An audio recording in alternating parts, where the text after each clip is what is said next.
Hello बच्चों, क्या हालचाल। उम्मीद है आप सभी अच्छे होंगे और अच्छे से पढ़ाई कर रहे होंगे। तो बच्चों, इस वीडियो में हम पढ़ने वाले हैं, चैप्टर है हमारा 4 क्वाड्रेटिक इक्वेशंस।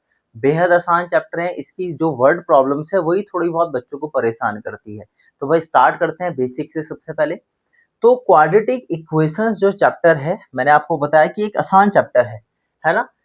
परेशान करती है इसमें सिर्फ और सिर्फ वर्ड प्रॉब्लम्स, लेकिन उसकी टेंशन नहीं लेनी है। वीडियो को स्टार्टिंग से लेकर के आखिरी तक देखना है। अगर आप आखिरी तक देख सके तो इसका मतलब आप बहुत कुछ क्लियर कर पाएंगे। माइंड में आपके बहुत सारी चीजें जो हैं वो आसानी से क्लियर होंगी भी। ठीक है, कोशिश करनी है चीजों को समझने की। समझने पे थोड़ा सा ज्यादा ध्यान देना है, चीजें हो जाती है कवर अप। तो भाई देखो, सबसे पहले हम समझेंगे कुछ बेसिक सी टर्म्स, कुछ बेसिक सी चीजें और कुछ बेसिक सी बातों को। अब बातें क्या है हमारे पास भाई, सबसे पहले हम पढ़ते हैं यहाँ पर क्वाड्रेटिक इक्वेशन में, चैप्टर में, कि स्टैंडर्ड फॉर्म क्या होती है, क्वाड्रेटिक इक्वेशंस होती क्या है एक्चुअल में। तो भाई क्वाड्रेटिक इक्वेशन, कोई भी इक्वेशन जो इस फॉर्म में लिखी हुई हो उसको हम क्वाड्रेटिक इक्वेशन कह देते हैं। जैसे कि अगर मैं बोलूं आपको कुछ इस तरीके से x square plus 2x plus 3 बराबर 0, तो ये क्वाड्रेटिक इक्वेशन है। क्वाड्रेटिक इक्वेशन की जो स्टैंडर्ड फॉर्म होती है बच्चों, उसमें जो वेरिएबल होता है, एक्स वेरिएबल होता है, उसकी जो पावर है वो 2 होनी चाहिए मैक्सिमम। मैक्सिमम कितनी होनी चाहिए? 2 होनी चाहिए। अगर उसकी पावर 2 है तो इसका मतलब वो क्वाड्रेटिक इक्वेशन है। ठीक है, तो अब देखो यहाँ पर x जो होता है, x होता है हमारे यहाँ पर अननोन वेरिएबल, जिसको हमको यहाँ पे फाइंड करना होता है। क्या करना होता है? फाइंड करना होता है। दूसरी बात, ये जो ABC होते हैं, ये ABC हमारे नोन नंबर्स होते हैं जिनको कोएफिशिएंट बोला जाता है। जैसे कि 1 2 3 4 5 6 7 8 ये हमारे नंबर्स है। नेगेटिव में भी हो जाते हैं नंबर। ठीक है, दूसरी बात यहाँ पर आपको क्या लर्न करनी है, लर्न सिंपल सी ये बात करनी है। ये जो कोएफिशिएंट होता है, देखो एक्स स्क्वायर के साथ वाला होता है कोएफिशिएंट A, एक्स के साथ वाला होता है बी, और जो लास्ट टर्म बच जाती है उसको बोलते हैं कांस्टेंट टर्म। क्या बोलते हैं? कांस्टेंट टर्म बोल देते हैं सी को। ठीक है, तो जो लास्ट टर्म होती है इसको बोल देते हैं बच्चों हम क्या?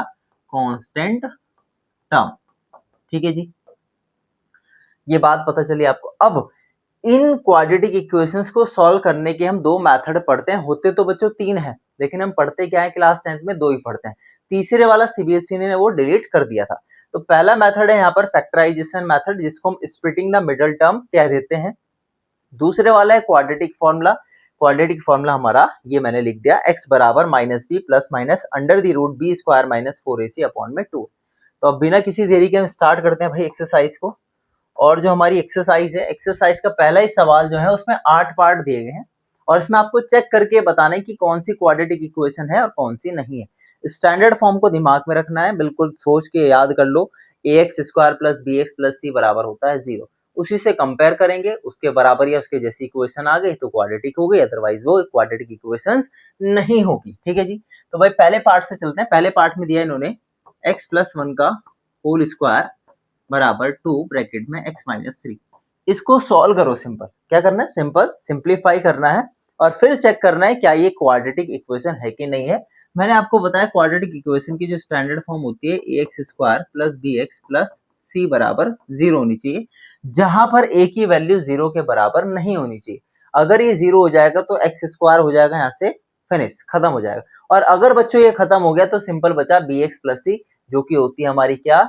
एक लीनियर इक्वेशन हो जाती है। क्या बन जाती है? Linear equation. तो ये बात आपको ध्यान रखनी है। चलो इसको सॉल्व करते हैं। यहाँ पे ओपन करेंगे सबसे पहले इसको आइडेंटिटी यूज करके, a प्लस बी का होल स्क्वायर तो होता है a square plus b square plus 2 into a b, a into b. ठीक है, इसको अंदर मल्टीप्लाई करेंगे, यानी कि 2 की मल्टीप्लाई x के साथ करेंगे तो 2x, अंदर करेंगे तो 2 3 जा हो गया हमारे पास यहाँ पे 6। अब इसको सिंप्लीफाई करते हैं, एक्स स्क्वायर प्लस 1 का स्क्वायर 1 होगा, इसको सॉल्व करेंगे 2x, ये 2x है, इधर आकर के होगा माइनस का 2x, और माइनस का ये इधर है तो इधर आगे होगा प्लस का 6 बराबर 0। देखो 2x से 2x कट गया तो सिंपल बचा x स्क्वायर प्लस में 6 और 1 हो गया 7 बराबर 0। तो अब आपको बताना है क्या ये क्वाड्रेटिक इक्वेशन है? हाँ जी है। देखो कैसे पता चलेगा। एक्स स्क्वायर है, हाँ जी एक्स स्क्वायर है। ये जो a है एक्स स्क्वायर के साथ वाला नंबर। तो बच्चों यहाँ एक्स स्क्वायर के साथ क्या है? 1 है। ठीक है, हमारे पास एक्स स्क्वायर होना जरूरी है। अगर ये है तो क्वाड्रेटिक इक्वेशन है, और मैक्सिमम जो पावर है वो 2 ही होनी चाहिए। क्या बोला बच्चों मैंने? मैक्सिमम जो पावर है वो क्या होनी चाहिए? वेरिएबल की 2 ही होनी चाहिए। अच्छा, साथ में जो 7 है, 7 क्या है? 7 है बच्चों हमारे पास यहाँ पे कांस्टेंट टर्म। क्या है 7 यहाँ पर? एक कांस्टेंट टर्म है। ठीक है जी। अब हम चलते हैं अगले पार्ट पर। तो ये बात आई होप आपको समझ आई हो बच्चों। ठीक है, देखो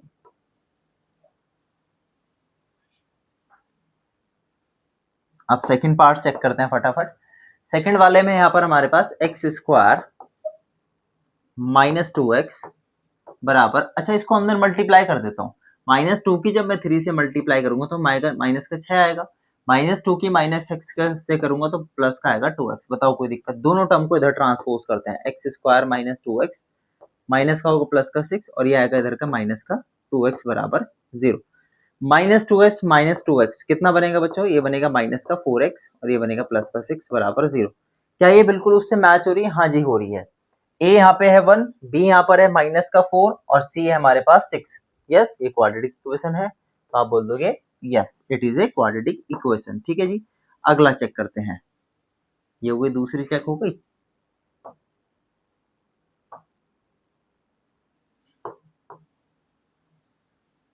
देखो तीसरा चेक करते हैं आप। तीसरे वाले पार्ट में है हमारे पास क्या? इसको मल्टीप्लाई करेंगे। देखो x की मल्टीप्लाई करेंगे पहले x प्लस 1 से, फिर -2 की गुणा करेंगे हम x प्लस 1 से बराबर। सेम काम यहाँ पे करना है। x की मल्टीप्लाई पूरे ब्रैकेट से करो x प्लस 3 से, फिर -1 की मल्टीप्लाई करेंगे x प्लस 3 से। बताओ कोई समस्या? ठीक है, अब आगे देखो, अंदर मल्टीप्लाई करते होगा एक्स स्क्वायर, ये होगा x, फिर इसके अंदर मल्टीप्लाई करेंगे माइनस का 2x, और ये जाएगा माइनस का 2 बराबर। अंदर मल्टीप्लाई करेंगे एक्स स्क्वायर, अंदर करेंगे तो होगा 3x, माइनस की 1 से x करेंगे माइनस x, माइनस की इससे करेंगे माइनस का 3। बताओ कोई समस्या? देखो अब ध्यान देने वाली बात क्या है, सारी टर्म्स को इधर लेके आ जाओ। तो हो जाएगा x square plus x minus 2x minus 2, यो का minus x square minus 3x plus का x और प्लस का 3 बराबर 0। जो टर्म्स में इधर ट्रांसपोज करी उनके साइन भी चेंज हो गए। ठीक है, अब देखो एक्स स्क्वायर प्लस का एक्स स्क्वायर माइनस का साफ हो गया। अब देखो और क्या है जो आपस में कट रही हैं टर्म्स? x और x, 2x हो गए।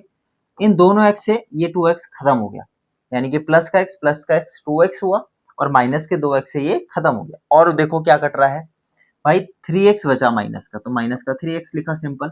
-2 और प्लस का 3 कितना बचा हमारे पास? ये बचा प्लस का 1 बराबर 0। अब मुझे बताओ क्या ये क्वाड्रेटिक है? नहीं है। क्यों नहीं है? क्योंकि यहाँ पर जो पावर आ गई बच्चों वो कितनी आ गई? 1 आ गई। तो इसका मतलब आप सिंपल लिखोगे no it is not a quadratic equation. ठीक है, अगले पे चलते हैं। तो 3 पार्ट हमने यहाँ पर कर लिए इसके सॉल्व। अब हम अगर तीसरे पार्ट की बात करें बच्चों, यहाँ पर तीसरा पार्ट देखो आप, सॉरी तीसरा कह रहा हूँ, चौथा पार्ट देखो अब आप।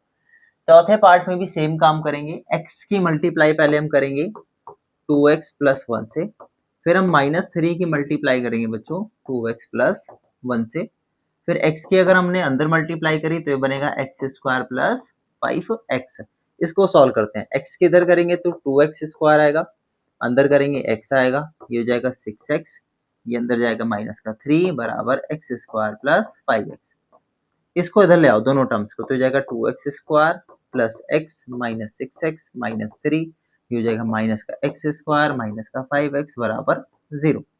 अब देखो 2x स्क्वायर में से एक x स्क्वायर जाएगा तो बचेगा 1x स्क्वायर। ठीक है, माइनस 6x माइनस 5x और प्लस का x। देखो इन दोनों को अगर हम सॉल्व करें, या माइनस माइनस पहले सॉल्व कर लो, -6 -5 कितना बनेगा? माइनस का 11, माइनस 11 में से एक x जाएगा तो कितना बचेगा हमारे पास? माइनस का 10, तो माइनस का 10x और बचा माइनस का 3 बराबर 0। क्या इसमें वेरिएबल की पावर मैक्सिमम 2 है? हाँ जी 2 है। तो ये क्या बन गई? हमारी क्वाड्रेटिक इक्वेशन बन गई। तो इसमें लिख देंगे यस, खत्म कहानी। ठीक है जी, अगले फिफ्थ पार्ट पे चलते हैं।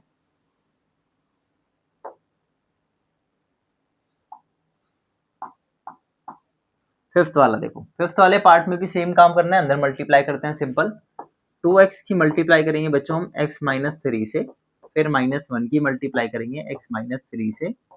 सेम वर्क आपको यहाँ पे करना है। x की मल्टीप्लाई x माइनस 1 से करेंगे, फिर 5 की मल्टीप्लाई x माइनस 1 से करेंगे। सॉल्व कर देंगे, खत्म कहानी।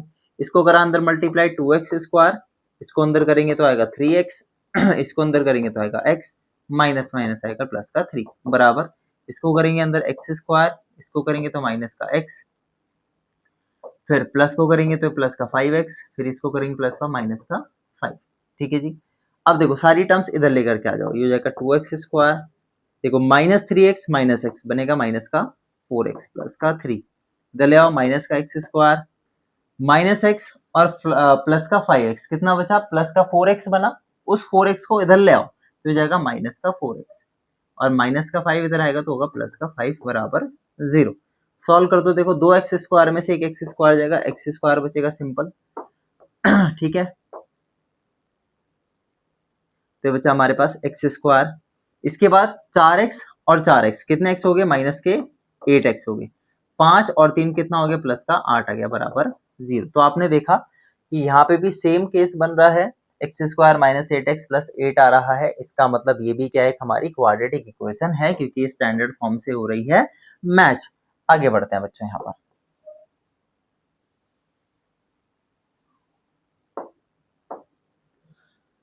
अब बात करते हैं सिक्स्थ वाले पार्ट की। तो भाई सिक्स्थ पार्ट में इसको भी रेस कर लें। देखो बच्चों सिक्स्थ वाले पार्ट में यहाँ पे दिया है x square plus 3x plus 1 बराबर x माइनस 2 का होल स्क्वायर। इसको ओपन कर लेते हैं, a का स्क्वायर प्लस b का square minus 2ab 2 into x into 2। Solve कर दो तो जाएगा एक्स स्क्वायर प्लस 4 2 2 जा ये हो गया आपके पास 4x। इसको ऐसे रखते हैं x square plus 3x plus 1, सारी टर्म्स इधर ट्रांसपोज कर दो, x square plus 3x plus 1 minus x square minus 4 और प्लस का 4x बराबर 0। एक्स स्क्वायर से एक्स स्क्वायर साफ, 3x और 4x बने 7x और 4 में से एक गया तो बचा माइनस का 3 बराबर 0। क्या ये क्वाड्रेटिक बची? नहीं, ये तो लीनियर इक्वेशन बन गई, तो सिंपल लिख दोगे यहाँ पर आप नो, खत्म। अगले पार्ट पे चलते हैं बच्चों।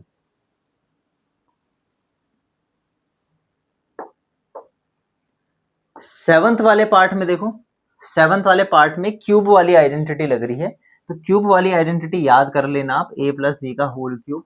ये तो बहुत इंपॉर्टेंट आइडेंटिटी है आपके लिए, a cube plus b cube plus 3a square b plus 3ab square. ठीक है, एक आइडेंटिटी और याद करनी है, माइनस वाली भी आप हाथों हाथ याद कर लेना, a cube minus b cube minus 3a square b और प्लस का 3ab स्क्वायर।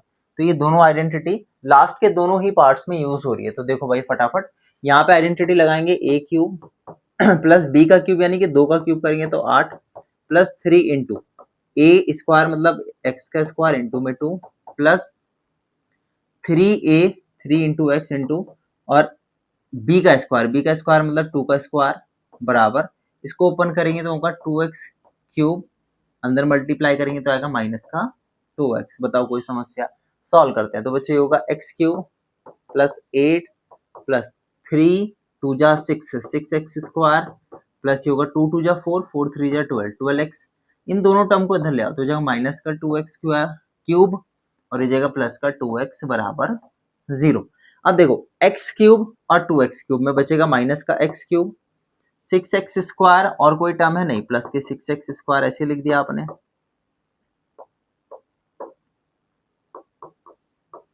ठीक है बच्चों, अब देखो 12x और 2x कितना बचा हमारे पास 14x हो गया और प्लस का 8 बराबर 0। अब क्या ये क्वाड्रेटिक है? नहीं, ये क्वाड्रेटिक इसलिए नहीं है क्योंकि यहाँ पे मैक्सिमम पावर 2 ना होकर के अब 3 हो गई। तो ये कौन सी इक्वेशन बन गई? बन गई बच्चों हमारी क्यूबिक। कौन सी बन गई? Cubic equation. तो इस वजह से क्वाड्रेटिक नहीं होगी, तो यहाँ पे सिंपल लिख दोगे आप यहाँ पर नो, खत्म कहानी क्वेश्चन नंबर 7 की। अब देखो 8th वाला पार्ट लास्ट इसका।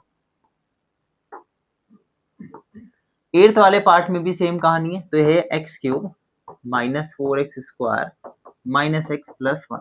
इसमें आइडेंटिटी ओपन करेंगे बच्चों हम यहाँ पर,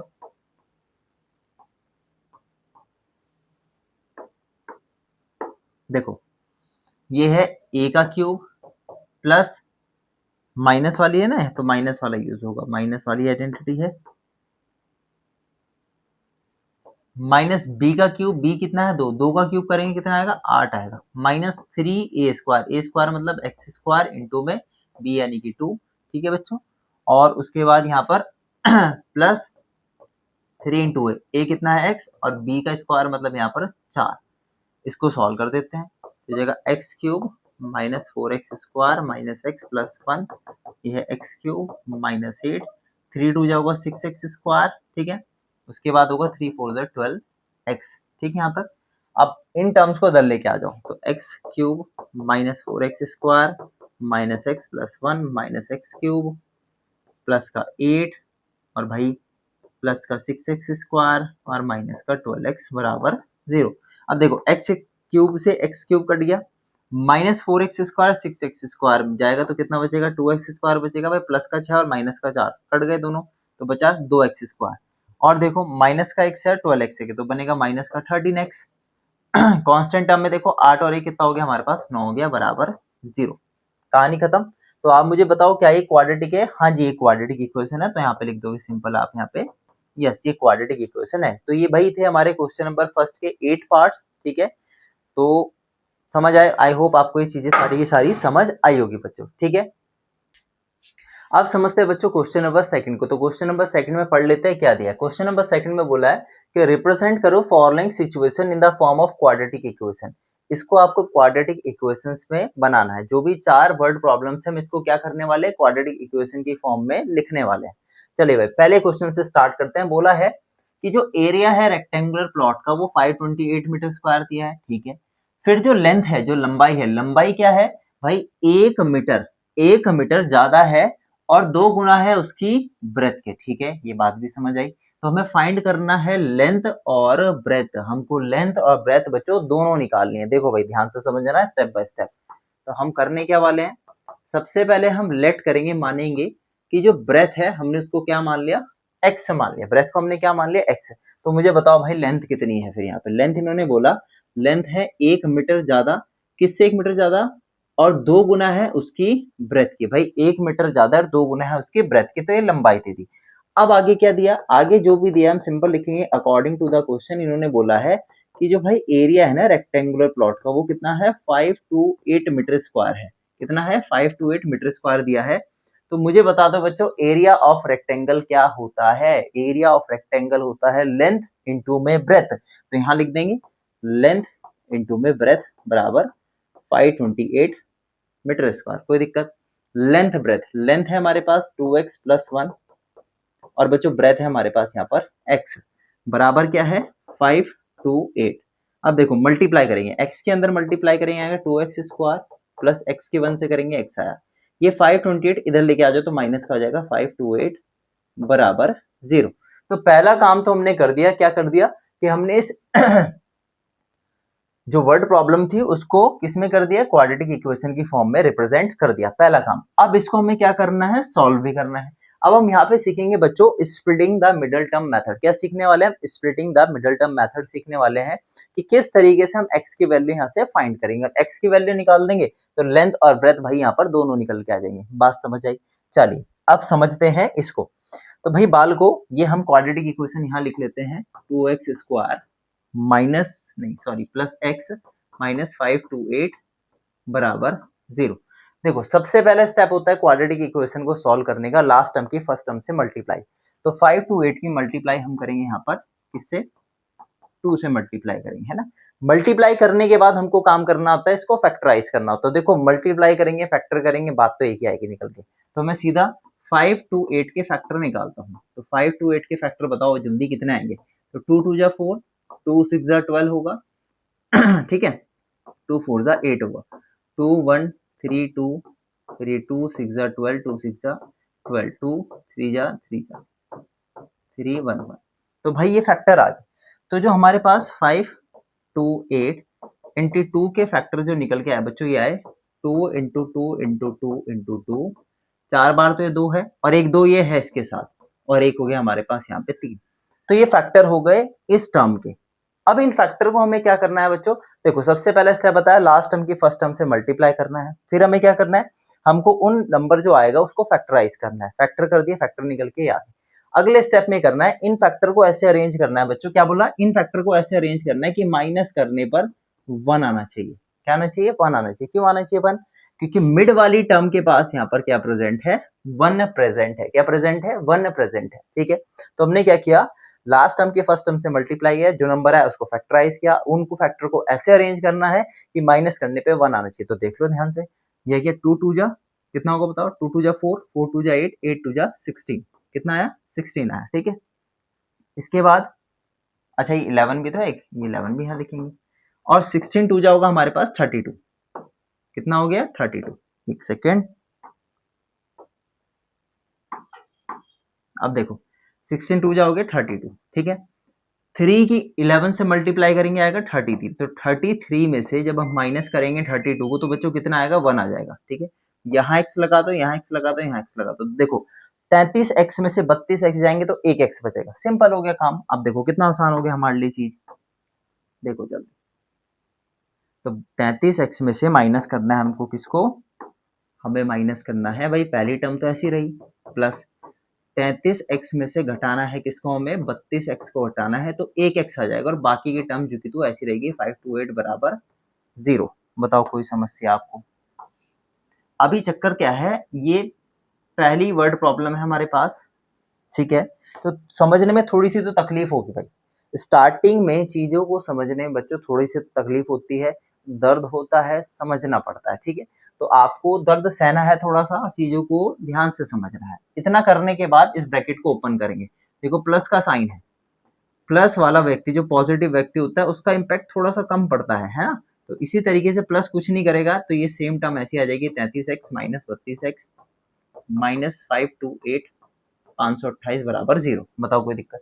अब बात आती है कॉमन लेने की। तो देखो कॉमन लेने का एक सिंपल सा तरीका होता है, इन दोनों टर्म्स में से क्या चीज कॉमन आ रही है वो आप पता लगा सकते हो सिंपल इसको तोड़ करके। देखो ये 33x है, 2x स्क्वायर को तोड़ोगे कुछ इस तरीके से, और 33x को तोड़ोगे आप कुछ इस तरीके से, 11 इंटू 3 इंटू एक्स। तो आप देखोगे दोनों में सिर्फ एक x कॉमन आ रहा है। क्या आ रहा है? सिर्फ एक x कॉमन आ रहा है। तो हम दोनों टर्म्स में से हमने क्या बाहर निकाला? एक x कॉमन बाहर निकाला, अंदर बचेगा 2x प्लस यहाँ बचा 33। बताओ कोई समस्या आपको हुई हो? है इतना करने के बाद बच्चों देखो, अब आगे इतना करने के बाद जब आपने दोनों टर्म्स में से बाहर कुछ कॉमन ले लिया, अब आपके लिए आसान हो गया काम। आप सिंपल क्या करोगे, ये जो ब्रैकेट आपने बनाया 2x प्लस 33, इसको सिंपल यहाँ दोबारा लिखोगे। लिखने के बाद बीच वाली टर्म का साइन देखोगे, क्या है? माइनस है, तो सिंपल माइनस लगाओगे। और 32x और 2x में कॉमन देख लो क्या चीज है। मतलब कहने का सिंपल सा मतलब है, अगर हम इन दोनों बाद की टर्म्स में से कॉमन लेना चाहे तो कॉमन क्या आएगा? कॉमन आएगा भाई यहाँ पर 16। क्या कॉमन आएगा? 16। कैसे पता चला? सिंपल सा तरीका है, 32x को 2x से भाग कर दो, 32x को 2x से भाग कर दो, काटोगे तो कितना आएगा? 16 आएगा। तो 16 ही बाहर यहाँ पर कॉमन आ रहा है, बस काम हो गया आसान। अब देखो सिंपल सी बात है इस पूरी टर्म्स में से कॉमन टर्म है हमारे पास 2x प्लस 33, और बच क्या गया हमारे पास x माइनस का 16 बराबर 0। एक बार इस टर्म को आप 0 के बराबर पुट करो। क्यों पुट करते हैं ये भी बात समझते हैं, देखो ध्यान से। एक बार x माइनस 16 को 0 के बराबर पुट करो, हम इसलिए रखते हैं अगर मैं इस टर्म को यहाँ छोड़ू उस टर्म को उधर ले जाऊं तो वो 0 हो जाएगी, खत्म हो जाएगी, खत्म हो जाएगी। ठीक है, इसके बाद अगर मैं इस टर्म को यहाँ छोड़ू उस वाली टर्म को उधर ले जाऊं वो भी खत्म हो जाएगी भाई, 0 हो जाएगी, सिंपल सी बात। तो ये टर्म बच गई, सेम काम आपने इसके लिए किया, इसको छोड़ा उसको भेज दिया, खत्म हो गया। तो x माइनस 16 बचा। यहां से अगर हम x की वैल्यू निकालेंगे तो उधर जाके माइनस का 33 होगा। ठीक है, और 2x इधर 2 मल्टीप्लाई में x के साथ नीचे जाएगा डिवाइड में, तो ऐसे चला जाएगा, तो माइनस आ गया 33/2। ठीक है, इसकी बात करें तो x बराबर आएगा यहाँ पर हमारे पास 16। तो सिंपल सी बात आ गई। अब आपके पास एक बात समझने की यहाँ पे सिंपल सी ये है बच्चों, मुझे इतना सा बता दो बस कि क्या कभी लंबाई और चौड़ाई नेगेटिव हो सकती है? क्या कभी लंबाई और चौड़ाई नेगेटिव हो सकती है? कभी नहीं हो सकती। डिस्टेंस भी कभी भी नेगेटिव नहीं हो सकता है। तो ये बात आपको समझनी है कि ये वाली टर्म तो हो गई, यहाँ से क्या हटा देंगे तो सिंपल आ जाएगा कि x बराबर 16, और 16 क्या हो गया हमारे पास? मीटर में आ जाएगी टर्म, क्योंकि यहाँ मीटर में ही बात करी गई। तो x क्या है? x है हमारे पास ब्रेथ, यानी कि ब्रेथ आ गई 16। तो आप लेंथ निकाल लोगे, लेंथ कितना हो जाएगा? 2 इंटू में 16 प्लस 1, तो ये सॉल्व करके आएगा 33 मीटर, यानी कि 16 दूनी 32 और 32 और 1 कितना हो गया? 33 हो गया, खत्म कहानी। तो आई होप आपको ये बात समझ आई हो, है ना। इसका आप स्क्रीनशॉट भी ले सकते हो बच्चों। ठीक है, ये क्वेश्चन हमारा हो गया कंप्लीट। अब चलते हैं नेक्स्ट पार्ट पे, सेकंड पार्ट पे। इसके सेकंड पार्ट में इन्होंने बोला है कि product of to consecutive positive integers is 306। इससे पहले आपको समझना होगा कि कंसेक्यूटिव इंटीजर्स क्या होते हैं। कंसेक्यूटिव इंटीजर्स होते हैं जो लगातार आने वाले नंबर हैं, जैसे कि 1 2 2 3 3 4 4 5, ये कंसेक्यूटिव लगातार आने वाले नंबर है। तो मुझे एक बात बताओ, अगर एक है, एक में क्या जोड़ो अगला नंबर आ जाए, आप बोलोगे एक में एक जोड़ो 2 आ गया, ठीक है। अगर मैं बोलूं 2 2 पहला नंबर, 2 में क्या जोड़ू जो अगला नंबर आ जाए, तो आप जोड़ोगे 2 + 1 कितना आ जाएगा, 3 आ जाएगा। तो ये लगातार आने वाले नंबर है, तो आपको 2 नंबर मान लेना है इसी तरीके से। तो आप यहाँ पे लिखोगे सिंपल, आप लिखोगे लेट 2 कंसेक्यूटिव पॉजिटिव इंटीजर्स। बताओ क्या मानोगे, एक को मानना पड़ेगा x और दूसरे को मानना पड़ेगा x + 1। अगर एक नंबर x है तो दूसरा होगा एक ऐड करके x + 1। इन दोनों का प्रोडक्ट करना है। क्या करना है, प्रोडक्ट। प्रोडक्ट का मतलब होता है मल्टीप्लाई। x इंटू में क्या कर दोगे, x + 1 कर दोगे, बराबर कितना आएगा, 306 के बराबर आएगा। बोला ना, इन दोनों का जो प्रोडक्ट है मल्टीप्लाई है वो 306 के बराबर है। सॉल्व कर दो, x की x से मल्टीप्लाई x², x की 1 से करोगे x, और इस टर्म को इधर ले आओ तो हो गया 306। तो भाई हमने इसको रिप्रेजेंट कर दिया क्वाड्रेटिक इक्वेशन की फॉर्म में। अब बात आती है इसको सॉल्व करने की। भाई वो दोनों नंबर भी तो फाइंड करने, लिखा ना need to find the integers, तो उसे फाइंड करने के लिए यूज करेंगे splitting the middle term method. कैसे करना है देखो, लास्ट टर्म की फर्स्ट टर्म से मल्टीप्लाई, 306 को 1 से गुणा करोगे तो 306 आएगा। 306 के फैक्टर निकालने पड़ेंगे अब हमको, तो 306 के फैक्टर निकालो भाई फटाफट। 2 की 15 और ये 3, 3 से 5 1, 3 से जाएगा 17 पर, और 17 है 1 आ गया। अब ये फैक्टर आए, इन फैक्टर्स को ऐसे अरेंज करना है बच्चों कि माइनस करने पर 1 आ जाए। क्या बोला मैंने, माइनस करने पर 1 आ जाए। बहुत आसान है, सिंपल सा। देखो 2 3 जा कितना होगा भाई, 2 3 जा होगा 6, 6 3 जा कितना होगा, 6 3 जा होगा 18। तो भाई 18 में से जब आप 17 घटाओगे तो आएगा 1, यहाँ भी x लगाओ, यहाँ भी x लगाओ, यहाँ भी x लगाओ। 18x में 17x जाएंगे तो बचेगा कितना बच्चों, ये बच जाएगा हमारे पास यहाँ पर 1x। सिंपल। आप देखो क्या करोगे, आप यहाँ पे x² ऐसे रहेगा प्लस ऐसे रहेगा, ब्रैकेट में लिख दोगे 18x - 17x और माइनस का 306 बराबर 0। क्या लिखा, 306 बराबर 0। कहानी खत्म। अब ब्रैकेट ओपन करेंगे हम यहाँ पर, ये होगा x² प्लस ब्रैकेट ओपन होगा 18x - 17x माइनस का 306 बराबर 0। ठीक है जी। अब देखो आगे,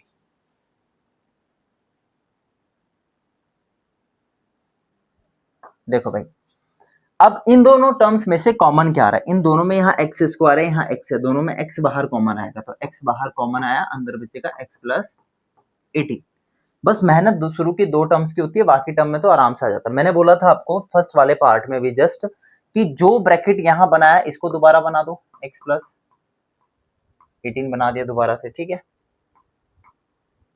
ये बनाया प्यारा सा, है ना। अब देखो मिडिल टर्म के पास साइन क्या है, ये वाले बीचों बीच वाला साइन 17 है, सॉरी माइनस है, तो माइनस लिखा। दोनों टर्म्स में से बताओ कॉमन क्या होगा भाई, 17x को इस x से भाग कर दो, 17x को इस x से भाग कर दो, डिवाइड करोगे तो 17 बचेगा, सिंपल। तो भाई आपका जो कॉमन आएगा वो 17 आ गया, बराबर 0। इन दोनों टर्म्स में से देखो x + 18 जो है वो कॉमन आएगा, बचा हुआ होगा x - का 17 बराबर 0। तो एक बार x + 18 को आप 0 के बराबर रखो और एक बार x - 17 को 0 के बराबर रखो, तो यहाँ से x की वैल्यू आएगी -18, यहाँ से x की वैल्यू आएगी 17। बताओ कोई समस्या। मैंने आपको बोला है, अब देखो क्वेश्चन में बोला 2 लगातार आने वाले कंसेक्यूटिव इंटीजर, इंटीजर नेगेटिव भी हो सकते हैं, इंटीजर्स नेगेटिव भी हो सकते हैं। तो 2 केस बनेंगे। देखो अगर माइनस का 18 है तो अगला नंबर क्या होगा, अगला होगा x + 1, अगला क्या होगा, अगला होगा x + में 1, यानी कि -18 + 1 ये हुआ माइनस का 17। तो एक केस तो भाई ये आ गया। दूसरे केस में क्या होगा, अगर एक 17 है तो दूसरा क्या होगा x + 1, यानी कि 17 + 1, ये हो गया आपके पास 18। तो भाई दोनों केस आपने यहाँ पर सॉल्व कर लिए, माइनस वाला केस भी आपने देख लिया और प्लस वाला केस भी आपने यहाँ पर बच्चों देख लिया। ठीक है, आई होप आपको ये चीज समझ आई हो। चलिए अब अगले पार्ट पे चलते हैं। अगले वाला क्वेश्चन में यहाँ पर बच्चों क्या बोला है, इन्होंने बोला है यहाँ पे रोहन्स मदर जो है वो 26 साल बड़ी है रोहन से, हिम, ठीक है। The product of their edges in 3 years from now will be 360। 3 years from now का मतलब आज से 3 साल बाद। 3 years नाउ का मतलब क्या है, आज से 3 साल बाद। तो जो रोहन की मदर और रोहन की जो एज का जो प्रोडक्ट होगा मल्टीप्लाई होगा वो कितना हो जाएगा आपके पास, 360 हो जाएगा। तो हमें फाइंड करना है रोहन की प्रेजेंट एज को। तो मान के चलते हैं रोहन की एज को सबसे पहले। देखो भाई ध्यान से आप लिखोगे लेट रोहन्स प्रेजेंट एज। तो भाई रोहन की जो हमने प्रेजेंट एज मान ली वो एक्स मान ली। अब उसकी जो माँ है, रोहन की जो माँ है, रोहन्स मदर्स एज कितनी है भाई, 26 साल उससे वो बड़ी है। कितनी है, 26 साल वो उससे बड़ी है, ठीक है। अब बात कर रहे हैं 3 years फ्रॉम नाउ। तो भाई लिखेंगे सिंपल 3 years फ्रॉम नाउ। भाई मुझे बता दो 3 साल बाद रोहन की जो एज होगी, भाई रोहन की एज अगर आज रोहन x साल का है तो 3 साल बाद क्या ये x प्लस 3 का होगा। भाई 3 साल जुड़ जाएंगे उसमें, सिंपल सी बात है। आगे देखो अगर रोहन आज x प्लस 3 का है, मतलब 3 साल बाद x प्लस 3 का है, तो रोहन की मदर बताओ भाई कितनी होगी फिर। रोहन मदर्स एज, भाई रोहन की माँ अगर x प्लस 26 की है आज, तो x प्लस 26 में 3 जोड़ दो, तो ये इसकी माँ हो जाएगी x प्लस 29 साल की। बताओ कोई समस्या, 3 साल बाद की बात हो रही। अब इन्होंने बोला 3 साल बाद की जो एज है ना उनका प्रोडक्ट, भाई लिखेंगे अकॉर्डिंग टू क्वेश्चन उनका जो प्रोडक्ट है, यानी कि x प्लस 3 का जो मल्टीप्लाई है किसके साथ, x प्लस 29 के साथ, वो दे दिया इन्होंने 360 दे दिया। कितना दे दिया, 360 दे दिया। भाई मल्टीप्लाई करेंगे आंसर आ जाएगा। देखो x की मल्टीप्लाई पहले पूरे ब्रैकेट से करोगे आप x प्लस 29 से, इसके बाद प्लस 3 की मल्टीप्लाई आप x प्लस 29 से करोगे और ये बराबर होगा 360 के। बताओ कोई समस्या, बताओ, ठीक है। देखो x की x से करोगे तो x स्क्वायर, x किस से करोगे तो 29x, प्लस 3 किस से करोगे तो 3x, और भाई 29 की 3 से करो तो 29 की 3 से करोगे तो बताओ कितना होगा, 3 9 जाओगे आपके पास 27 का 2, 3 2 6 और ये 2 8 87। 360 को इधर ले आओ तो माइनस का 360 बराबर 0। सॉल्व करते हैं, एक्स स्क्वायर 29x और 3x हो गए 32x, ठीक है।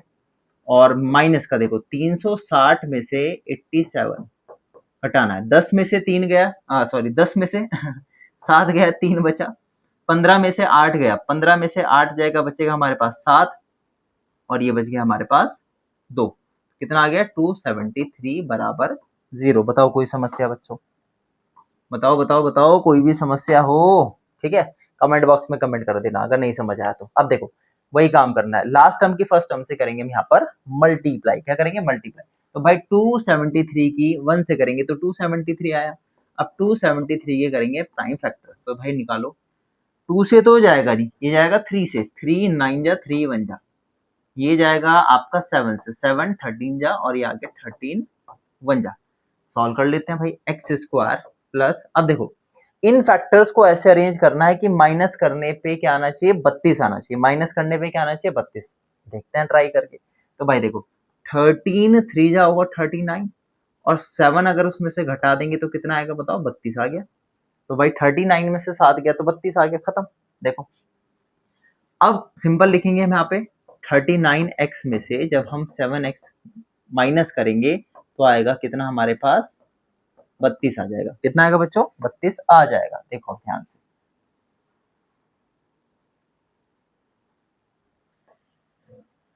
इस ब्रैकेट को ओपन करेंगे, x square plus 39x minus 7x minus 273 बराबर 0।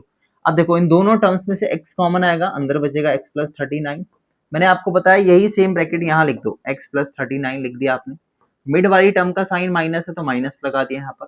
देखो 7x और x को जब आप भाग करोगे, 7x और अपॉन x करोगे तो 7 आएगा सिंपल। तो आपके पास जो कॉमन आ गया वो कितना आ गया, 7 कॉमन आ गया बराबर 0।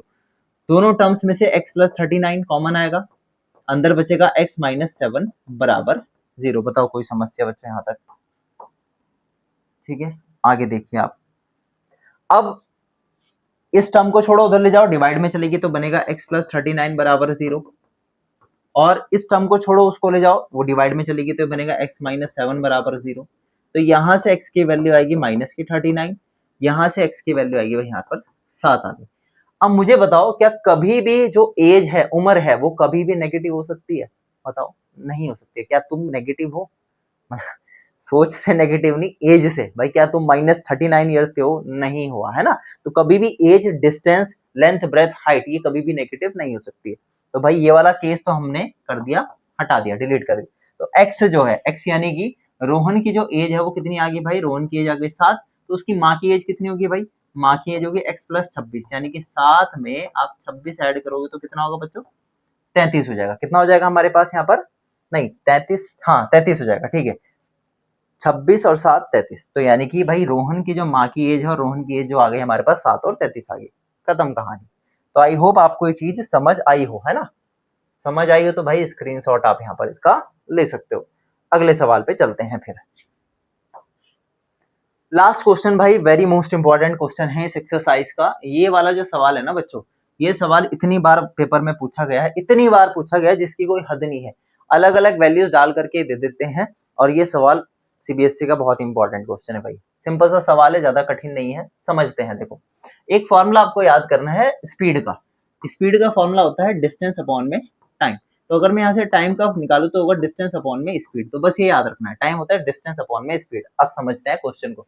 भाई एक ट्रेन है, ट्रैवल करती है 480 किलोमीटर यूनिफॉर्म स्पीड से। यूनिफॉर्म मतलब जो स्पीड सेम हो, एक तरीके से सेम स्पीड से गाड़ी चल रही है। अगर आप साइंस की टर्म्स में समझोगे तो थोड़ी सी ट्रिकी सी चीज होती है, आपको बस ये समझना है एक ही स्पीड से गाड़ी चल रही है। फिर उन्होंने बोला कि अगर स्पीड को 8 किलोमीटर प्रति घंटे की रफ्तार से क्या कर दिया, कम कर दिया जाए, तो ट्रेन को 3 घंटे ज्यादा लगता है उसी डिस्टेंस को कवर करने में। सेम डिस्टेंस को कवर करने में 3 घंटे ज्यादा लग रहा है अगर स्पीड 8 किलोमीटर पर आवर से कम कर दी जाए। तो आपको बताना है स्पीड ऑफ द ट्रेन क्या होगा। सिंपल सा क्वेश्चन है, ध्यान से देखना। देखो बच्चे बहुत कंफ्यूज होते हैं भाई सवाल में। आप सबसे पहले लेट करोगे कि स्पीड हमने मान ली यहाँ पर x, बताओ कोई दिक्कत? और आपको पता है जो डिस्टेंस है वो कितना ट्रैवल कर रही है? 480 किलोमीटर ट्रैवल कर रही है गाड़ी। इसको मान लेंगे स्पीड किलोमीटर पर आवर में, है ना। एक second, kilometre per hour. Speed हमने मानी x kilometre per hour, distance हमने मारा 480 किलोमीटर। बताओ कोई दिक्कत? अब मुझे बता दो जरा भाई टाइम, क्या बोला मैंने? Time time time. तो अब टाइम कितना लग रहा होगा, यानी कि टाइम टेकन आप यहाँ पर लिख सकते हो। अगर स्पीड आपके पास x किलोमीटर पर आवर है और डिस्टेंस 480 का है, तो टाइम उसे कितना लग रहा होगा? Distance upon speed. डिस्टेंस है 480, अपॉन में स्पीड है x, तो कितना लग रहा होगा उसको? 480 अपॉन x आर लग रहे होंगे, ठीक है जी। अगले उस पे चलते हैं। अब मुझे बताओ ये जो न्यू स्पीड है, क्या लिखा मैंने? अब जो न्यू स्पीड है वो 8 किलोमीटर पर आवर से कम कर दी गई, यानी कि अब स्पीड जो है पहले x थी, अब 8 किलोमीटर प्रति घंटे की रफ्तार से हमने इसको कर दिया कम। अब मुझे बताओ भाई टाइम कितना लग रहा होगा? अब जो नया टाइम t2 टाइम लग रहा होगा वो कितना लग रहा होगा? भाई डिस्टेंस तो सेम है 480, फॉर्मूले में देखो ना, डिस्टेंस तो सेम है, स्पीड कम हो गई। स्पीड मतलब x अपॉन x माइनस 8 हो गई अपॉन में, कोई दिक्कत? तो इतने आर लग रहे होंगे इसको नया आर। अब देखो इन्होंने क्या बोला, अब समझने वाला केस है। बच्चों को ये चीज समझ नहीं आती भाई पूरे साल, ये जो बात है यहाँ पे इसको ध्यान से देखना है। भाई आपने देखा, सिंपल सी बात है, स्पीड अगर x है और डिस्टेंस इतना है तो टाइम इतना लग रहा है।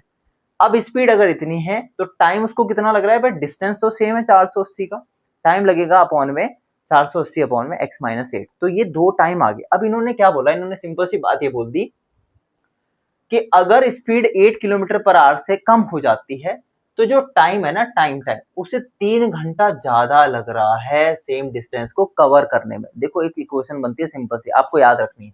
याद ये रखना है कि t2 हमेशा लेफ्ट में आएगा। क्या बोला मैंने? नया टाइम हमेशा लेफ्ट में आएगा और पुराना टाइम हमेशा राइट में आएगा। क्या बोला? नया टाइम हमेशा लेफ्ट में आएगा, पुराना टाइम हमेशा राइट में लिखोगे आप, ठीक है। अब इन्होंने बोला ज्यादा लग रहा है। ज्यादा का मतलब होता है प्लस। ज्यादा का मतलब क्या होता है? प्लस। मतलब 3 घंटे उसको ज्यादा लग रहा है। नया वाला जो टाइम है वो पहले वाले टाइम से 3 घंटा ज्यादा लग रहा है। बस खत्म कहानी। ये इक्वेशन नहीं बच्चों को समझ आती है, ठीक है। तो एक बात हमेशा याद रखनी कि t2 हमेशा लेफ्ट हैंड साइड लिखा जाता है, t1 हमेशा राइट हैंड साइड। अगर ज्यादा टाइम लग रहा है तो प्लस करोगे, कम टाइम लग रहा है तो माइनस कर दोगे वहां। मान लो अगर 3 घंटा कम लग रहा होता तो आप लिखते T1-3, क्या लिखते T1-3, लेकिन यहाँ ज्यादा लग रहा है तो लिख दिया T1+3। बताओ कोई समस्या? ठीक है, अब इसमें वैल्यू पुट करो, आंसर आ जाएगा। देखो T1 कितना है, T1 है बच्चों यहाँ पर 480/x, सॉरी T1 कह रहा हूँ, T2 है तो ये हो गया। T2 है हमारे पास x-8 और T1 कितना है 480 अपॉन में x प्लस में 3। अब इसको प्यार से सॉल्व करेंगे भाई, ये थोड़ा सा है अच्छा पार्ट है ना, इसको समझते हैं ध्यान से। देखो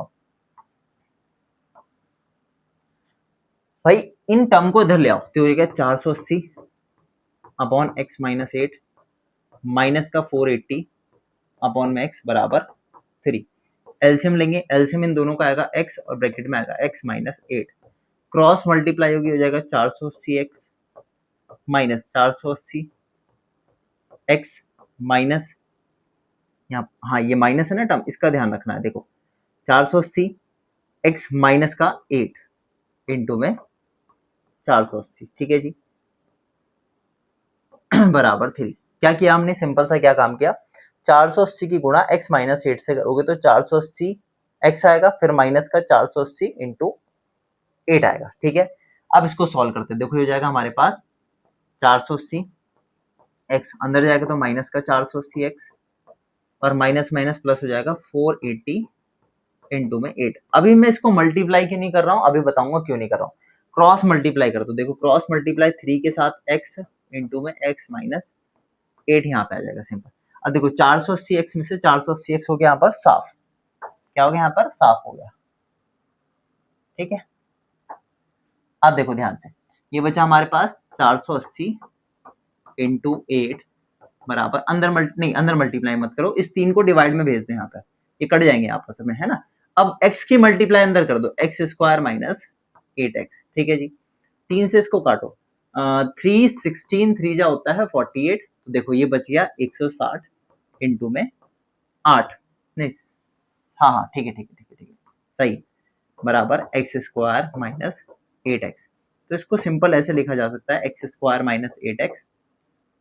इसको मल्टीप्लाई अब आप कर सकते हो है ना। देखो 160 की गुणा 8 से कर दो, 8 6 48 होगा, 8 और 4 हो गया 12, 1280। 1280 के आपको करने हैं प्राइम फैक्टर, तो 2 से कट करेंगे हम अगर हम इसको, तो 2 6 4 2 3 20, 2 से गया 16, ये हो गया हमारे पास 80 40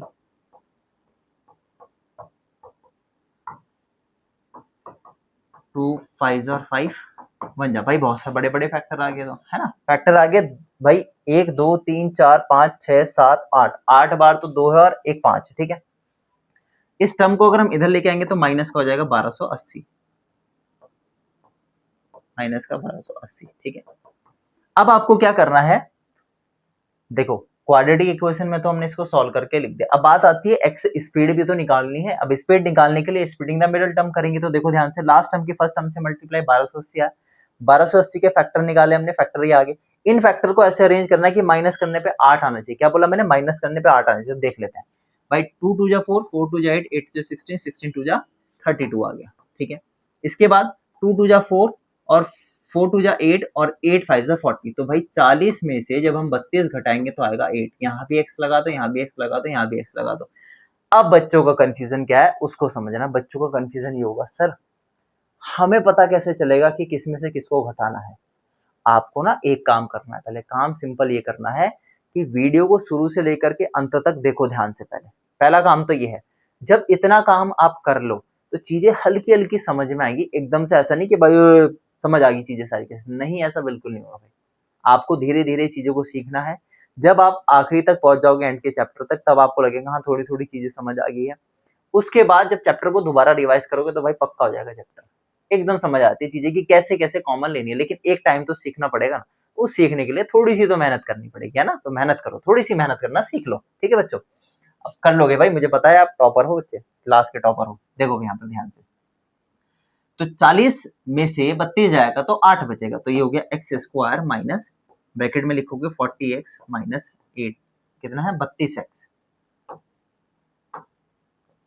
32x और माइनस 1280 बराबर 0। ठीक है जी, अब देखो ब्रैकेट ओपन करेंगे, एक्स स्क्वायर माइनस 40x। अब देखो ये नेगेटिव साइन है ना, ये अंदर जाएगा तो साइन चेंज करेगा, माइनस के माइनस का 40x, माइनस माइनस होगा प्लस का 32x, माइनस का 1280 बराबर 0। दोनों टर्म्स में से स्टार्टिंग में x कॉमन आएगा, अंदर बचेगा x माइनस 40। मैंने बोला था यही सेम ब्रैकेट यहाँ लिख दो, x माइनस 40, आसान हो जाता है कॉमन लेना, है ना। अब देखो बीच वाली टर्म में प्लस का साइन है, प्लस लगाया, दोनों टर्म्स में से कॉमन आएगा 32। क्यों आएगा? 32x को x से भाग करोगे तो सिंपल 32 बचेगा, तो दोनों टर्म्स में से 32 बाहर आ गया। अब पूरी टर्म्स में देखो x माइनस 40 कॉमन ले लिया आपने, और अंदर बच जाएगा x प्लस का 32 बराबर में 0।